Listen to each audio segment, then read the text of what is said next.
hi, I'll get sparkling. Oh, hi, you're vegan. Okay, let's get married. Fresh and clean. Sometimes we just need a plate of spaghetti and meatless balls.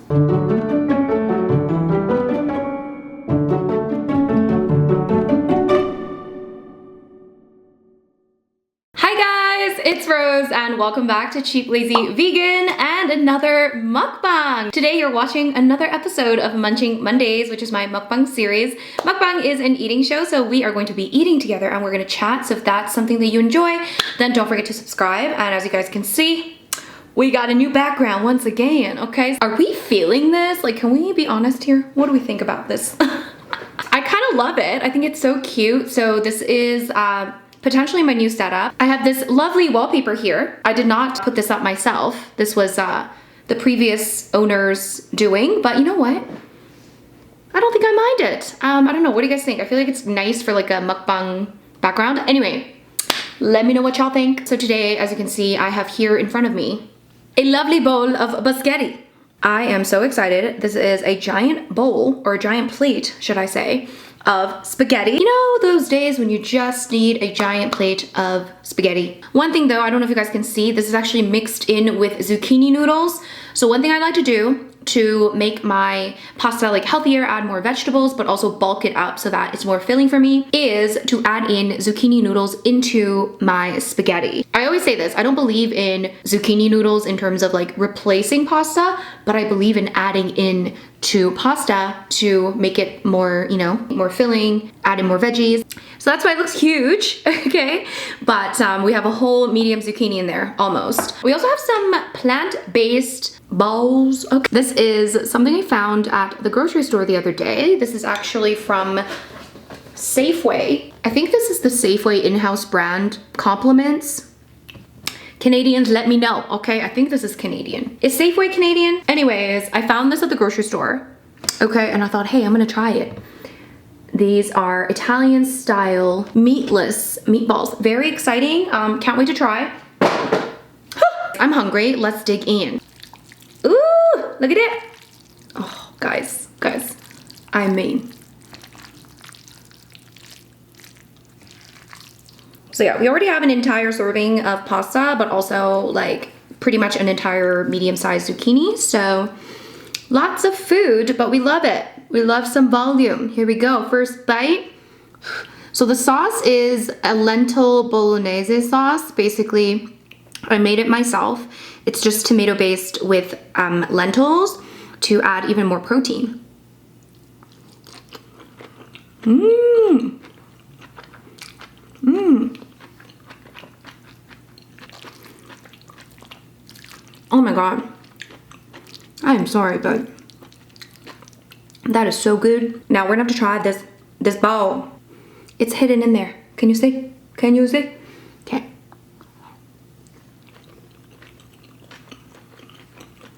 Mmm.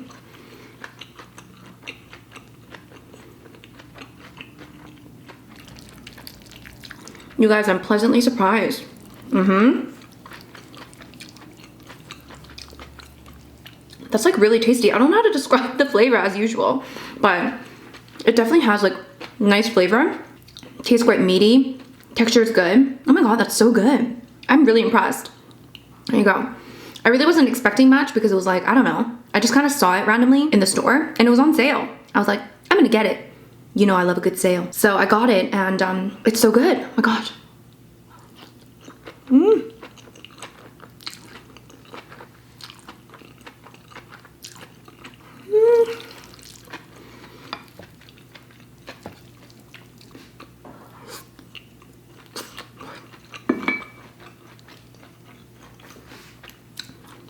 I feel like this fox is watching me.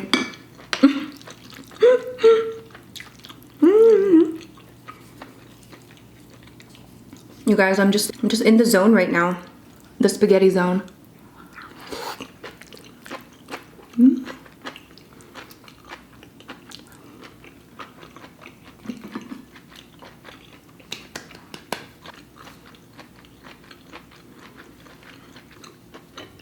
Guys, how are we doing? Whoop, whoop. I got the Soda Stream. So I love it, but my problem is, here's my problem.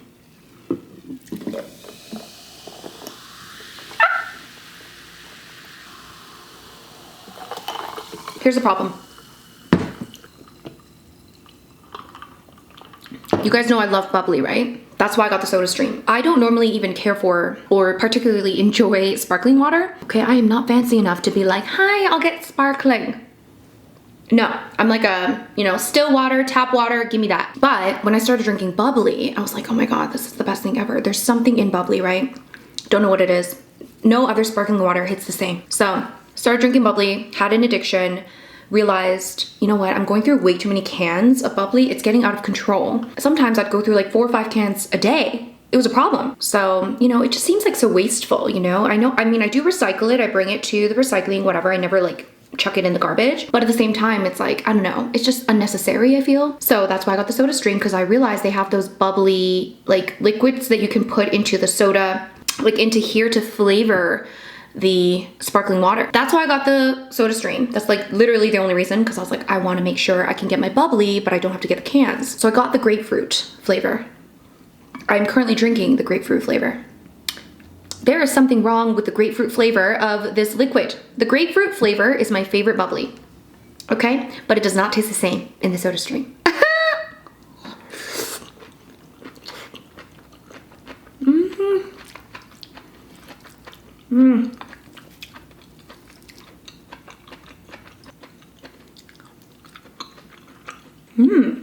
No.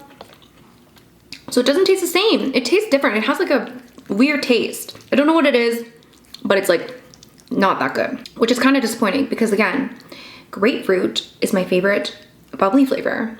So I'm like, okay, well, what do I do? I am gonna try the other flavors and see which one actually like, you know, does the job, okay?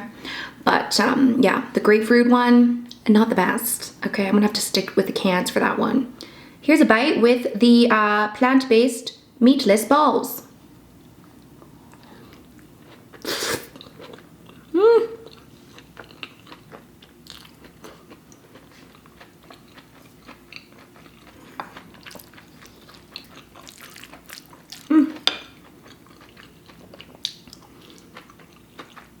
Guys, I'm so impressed with these balls.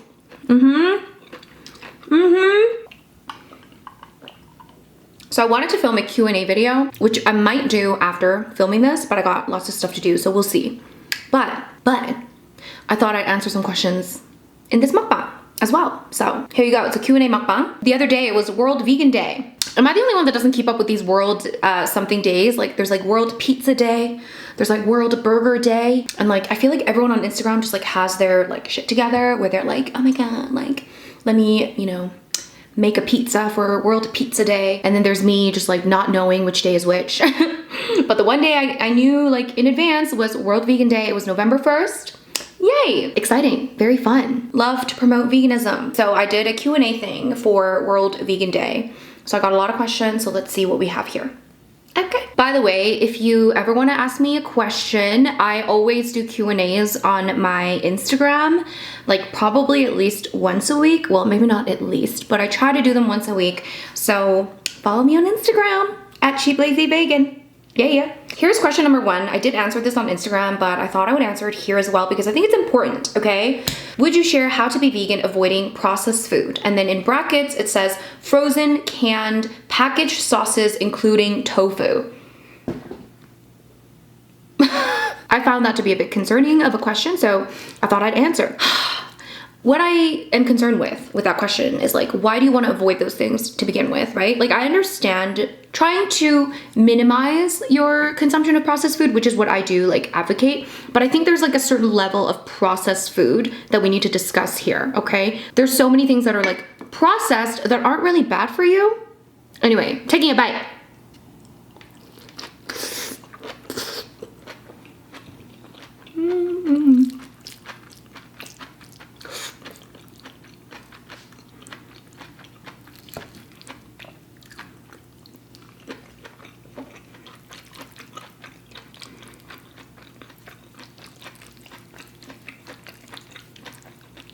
There are so many levels of processed food. For example, You could say that white rice is processed because I think they like strip the whatever off of the rice to make it white. Don't ask me the science. Okay. Tofu, processed. Tempeh, processed. Pasta, processed. But also other things that are processed. Bean balls. These plant-based balls, processed. Lots of things are processed. I mean, you could say tomato sauce is processed. It's not a whole tomato, so that's processed.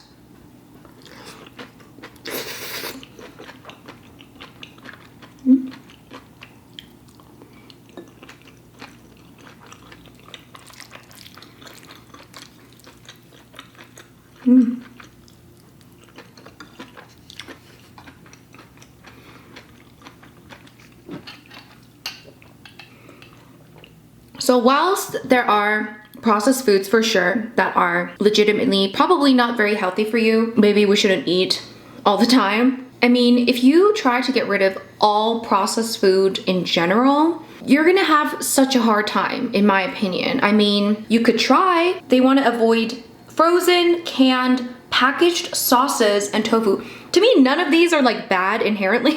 Frozen food, there could be frozen vegetables, frozen fruit, frozen so many other things. So it's not bad just because it's frozen. And also canned food, I mean, canned beans, I get canned, I don't know, there's all kind of stuff that's canned, okay? Canned lentils, canned whatever. So I never like would think of canned food as inherently bad or frozen food as inherently bad. So maybe this person didn't mean that, but then including tofu, what?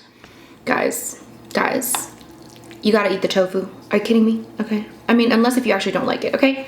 But tofu is so great. I don't understand this like demonization of tofu.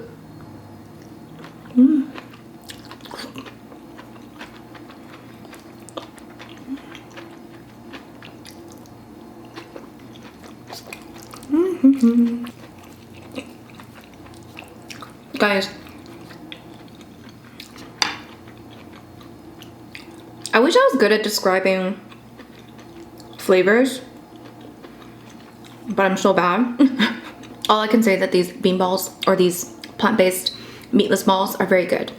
Anyway, that question concerned me because I don't want anyone to think that like tofu is inherently bad or processed food is inherently bad. Again, there's so many different things that we process and sometimes it's good. It's not always bad just because it's processed. To me, that's like a recipe for a next vegan, like not gonna lie. There's a lot of people that end up, you know, quitting plant-based diet because maybe they were eating such a restrictive form of a plant-based diet that it became a problem. Okay, it almost backfired. They try to be too healthy, basically. So I hate that. And also it's not just about the healthiness, but just convenience. Like veganism is already inherently a little bit less convenient, obviously. Like, I'm not gonna lie. We live in a very un-vegan world. You have to check the ingredients list. You're not like everybody else that just kind of can pick up whatever. So it does add a layer of inconvenience, but I try to make things as convenient as possible. I try to give advice so that people can follow a vegan diet with as little inconvenience as possible. And if we're gonna already eliminate all animal products, to say that we're also eliminating tofu and canned products, so what, you have to make your own beans every single time? Listen, I am not against making your own beans from scratch, like cooking the beans from scratch. I think that's great. It can be a great way to save money. You can make a bunch in bulk, and maybe you could argue that it's healthier than canned beans, but then sometimes we need some canned beans for convenience, okay? I used to cook my beans from scratch all the time when I was in London. It was so much cheaper that way, but I always still had canned beans on hand for, you know, convenience, because cooking beans is like, it's like a, you know, it's like effort, it's like time, you know, and it takes so long. So if you need a quick meal, a canned product is okay.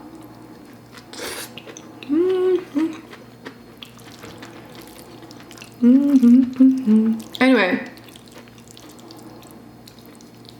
hopefully I made sense. I just follow vegan diet, that's it, okay? There's nothing that I completely avoid. There's nothing that I completely eliminate from my diet. As long as it is plant-based, I'm happy. Of course, I don't eat, you know, for example, these meatless meatballs.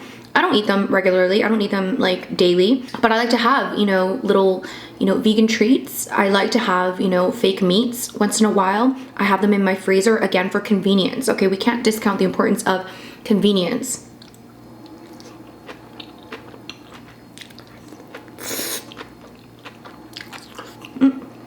And taste, you know? Like, this is tasty. Why would I avoid it?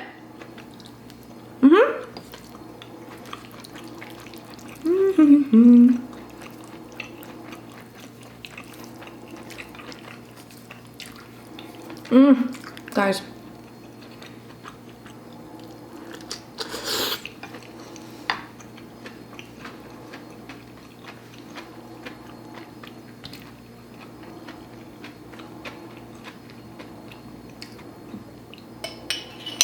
I don't know, what do you guys think?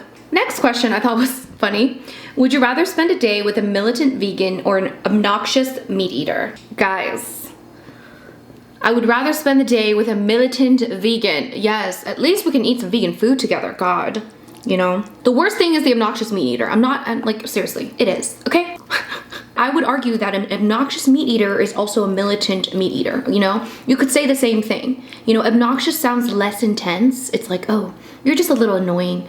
But if you're like really, you know, adamant about your meat eating, that's also militant, okay? We just see vegans as militant because we have normalized, you know, meat eating. So anyone that doesn't eat meat already is a little bit more extreme than somebody that does. Not because the act of not eating meat is somehow extreme, it's because what is normalized is eating meat. So anything that goes outside the norm is deemed as extreme. If you're an obnoxious meat eater, you're also a militant meat eater in my personal opinion. And like, what's a militant vegan anyways? I also hate that word being thrown around so much in the vegan community especially. It's like, oh my God, just because somebody has like an opinion about, you know, animal rights or something, and they might be a little bit more vocal, maybe not as like nice, maybe a little bit harsher, all of a sudden you are a militant vegan, you know? To me, I find that a little bit annoying.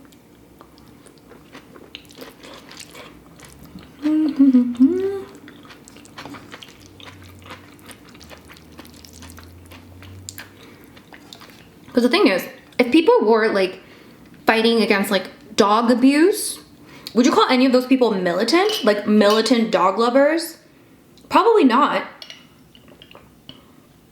You know, I've talked about this before, but like every time there's like some kind of dog abuse online, like somebody gets like outed for abusing a dog, it's like they literally committed the worst crime against humanity, dogs, the entire world. People are militant AF. And you know what? I applaud the passion, but also at the same time, can we like see the hypocrisy of not calling that militance because that's socially accepted? It's socially accepted to basically, you know, harass somebody that abused dogs, but it's not socially accepted to talk about an entire industry that abuses animals on the reg. I don't think there's room for militants anywhere. Like, I don't think that that's the right way to communicate, but it's like socially accepted basically to like literally like verbally abuse people that have abused dogs. I don't agree with dog abuse, obviously, but let's take a little step back here and realize like that's also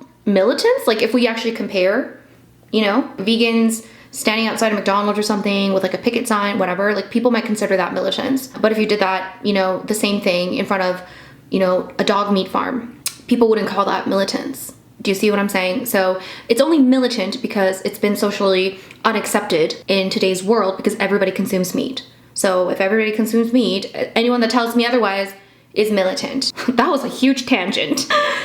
Whew. But hopefully that made sense. Sorry, it was a tangent.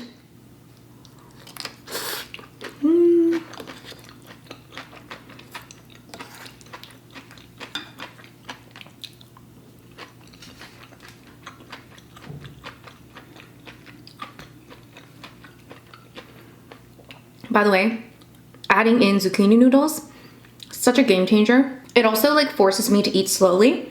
I don't know about you guys, but I eat like really fast. That's a problem. Okay, I don't want to eat super fast. I want to like, you know, digest my food properly. But one way that I try to eat to kind of slow me down a little bit is to add in like lots of veggies to bulk up my meal so that I'm like, you know, it forces me to eat slowly. And also veggies, like you have to chew a lot and stuff. So I feel like it really helps me slow down a little bit. It also helps me like, you know, feel fuller. Because sometimes I'm like, if I gulp down my food in like 10 minutes, I'm like, I ate a lot, but I still feel hungry because my body hasn't like registered that I'm full yet. Anyways, just a little side note. And also with the zucchini, I kind of cook it like half. Like I don't fully cook it and I don't fully eat it raw. I cook it like a little bit with the sauce. Yeah, that's what I do with the zucchini. That's just my preference. I don't like it when it's like fully raw, but I also don't like it when it's like, I mean, I don't mind it when it's fully raw, but it depends on the dish. But I don't like it when it's like fully cooked because then it becomes too soft. So I like it when it's like half cooked, you know? Anyways, next question. What do you think of dating a vegan? Do you know men that are? I think they are so rare. Most have zero empathy. Oh my gosh. Well, of course, guys, hi. I would love to date a vegan, okay? But yeah, I don't really know. I mean, I know some men, of course, like, you know, online and all that stuff. In person, like, you know, in person, I don't really, I mean, I don't know that many vegans to begin with, but I definitely don't know that many straight men that are vegan. I know gay men that are vegan, but straight men, oh, you guys, toxic masculinity. Also, I feel like they like exist in like New York and LA and maybe London, but like definitely not in where I live. So yeah, I mean, I would love to date a vegan, but it's, you know, it's really hard to find one. It really is. I'm not even gonna lie.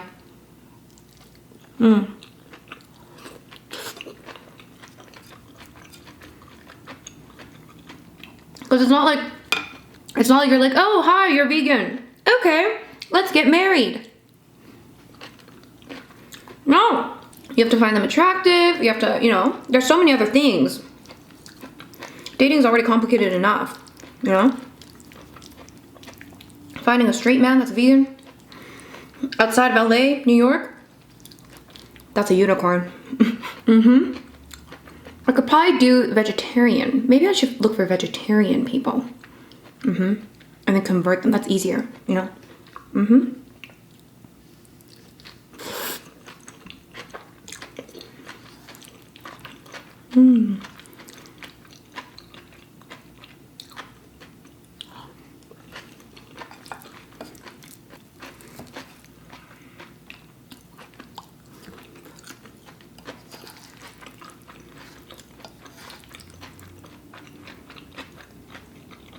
You know, they have those like really awful gay conversion camps. You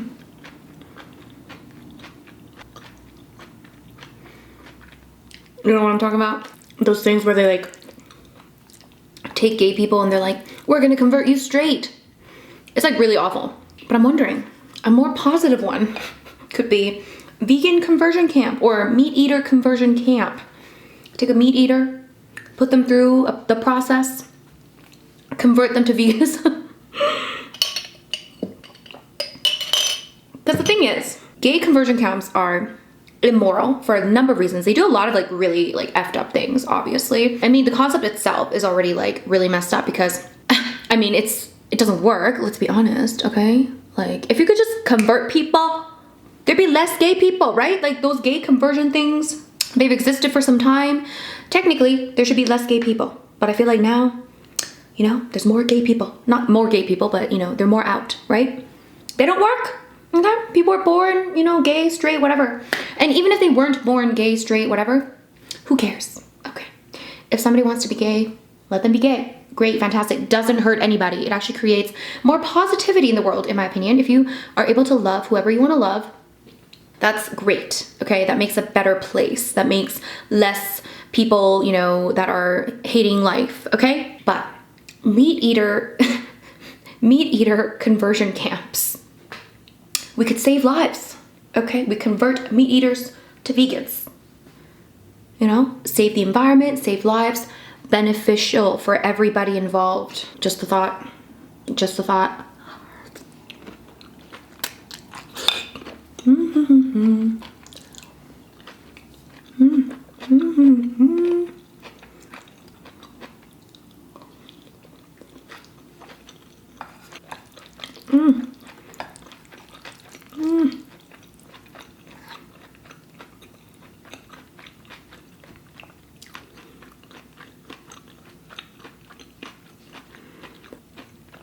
This is legit so good.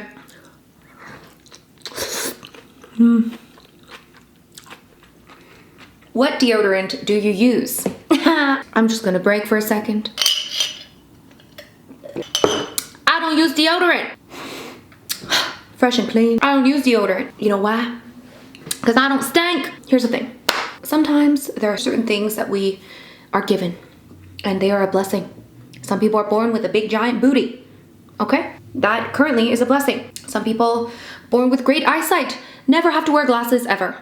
Some people, they can eat whatever they want and they'll still be healthy.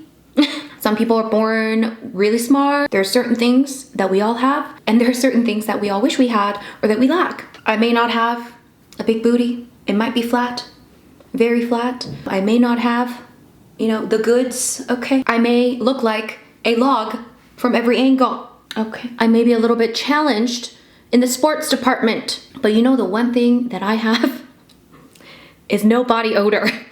See? God is fair. I'm joking, but also not. I don't have body odor. Well, here's the thing. That's not completely true. So if I spend like, I don't know, a few days, let's say like 3 days, I don't shower, it's hot out, I go to the gym, and I'm not showering, I will develop the stank, okay? Why am I talking about this while I'm eating? Anyway, I will develop the stank. However, as long as I shower daily and I'm not sweating too much, I don't get the body odor. I don't. It's like a genetic thing. I read that Koreans have some sort of mutation. I don't want to say mutation. Something. Not all Koreans. A lot of Koreans though have something that that basically makes them not produce body odor. Yeah, Google it. Search Koreans body odor. I don't know if it's specifically Koreans or like East Asians, but it's a thing, guys. It's a thing. I promise. In fact, in Korea, I've heard, correct me if I'm wrong now, maybe now it's a little different because Korea's gotten a little bit more international, but I heard that in Korea, it's really hard to find deodorant because nobody really wears deodorant. But Korean people, like, they don't really smell that much. It's a thing, okay? So again, I may not have the goods. I may have the body like a log, okay?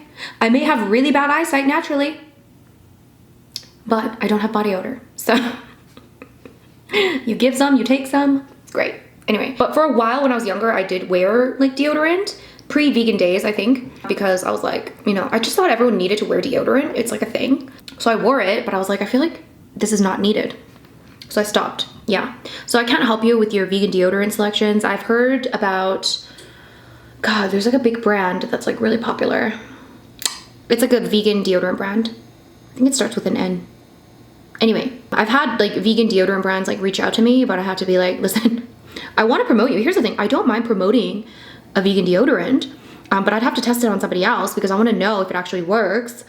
Because if I wear it, like I wouldn't know unless I don't shower for days, and I don't want to do that. Okay.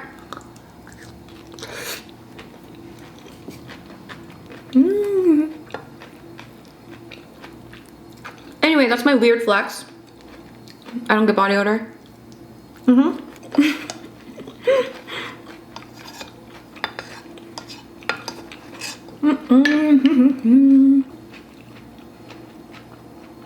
Was it hard to open a business? I want to do so, but I have no experience in the business world. I feel like my situation was so unique. Like, it's not like I was just like, let me open a business and start from scratch. Like, both of my businesses, my Cheap Lazy Vegan, this thing here, okay, what you're watching, this, as well as my cafe. If you don't know, I have a vegan cafe with my mom. Both those businesses kind of like happened. Not that they kind of happened. Of course you make them happen, but at the same time, it's not like I like applied for a business license and then I started from scratch. It was more like I started my YouTube channel. It grew into a business because, you know, I grew an audience and then I started making a little bit of money and then it started becoming a business. At my cafe, if you want to know the story of how I started the cafe, how we started the cafe, I will link the video down below. But basically, long story short, my mom already had the cafe, so she was already running the cafe, but it wasn't a vegan cafe and it was something called completely different. And basically, like, we turned it into a vegan cafe. So she already kind of like, she bought the business from somebody else and then I changed it to a vegan business. So again, not to discredit what I did and not to discredit, you know, how much I've worked for my businesses, but it's different. So I feel like it's hard for me to give like good advice on how to start a business. And also starting a business, that's a very generalized, you know, statement. Like, you know, there's so many different kinds of businesses. You could start a business like in your house, digital business. You could start a business, you know, making soaps. You could start a business like a cafe or a restaurant. Those are all completely different from one another. So it's hard for me to give advice. I would probably advise you to take some kind of business course, like even if it's like a short one. I did take business as my degree when I was in university, so I think that did help me a lot. I would probably take some kind of marketing course, maybe an accounting course or something, just to get yourself a little bit more familiar with the world of having a business, because it's really not just, you know, fun and games over here, you know, it's hard. Anyway, bad.